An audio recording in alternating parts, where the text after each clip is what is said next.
বাংলাদেশ বিমান বাহিনীর প্রধান air chief marshal Hasan Mahmud Khan বর্তমানে তুরস্ক সফরে আছেন। উদ্দেশ্য অত্যাধুনিক রাডার, এয়ার ডিফেন্স সিস্টেম এবং ইলেকট্রনিক্স ওয়ারফেয়ার সিস্টেম ক্রয় করা। কেননা বিমান বাহিনীর কাছে নেই কোনো আধুনিক মিডিয়াম রেঞ্জ ও লং রেঞ্জের আকাশ প্রতিরক্ষা ব্যবস্থা।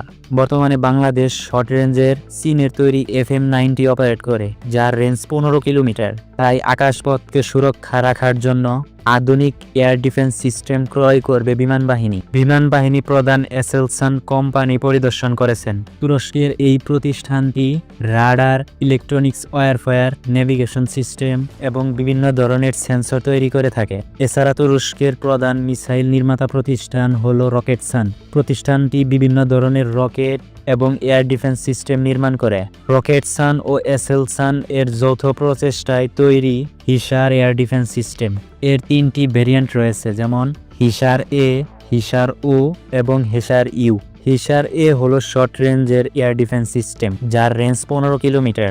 হিসার ও প্লাস হলো মিডিয়াম রেঞ্জের এয়ার ডিফেন্স সিস্টেম, যার রেঞ্জ 25 থেকে 40 কিলোমিটার। এবং হিসার ইউ হলো লং রেঞ্জের এয়ার ডিফেন্স সিস্টেম, যার রেঞ্জ 100+ কিলোমিটার। বিমান বাহিনী হয়তো মিডিয়াম রেঞ্জের হিসার ও প্লাস এয়ার ডিফেন্স সিস্টেম ক্রয় করবে।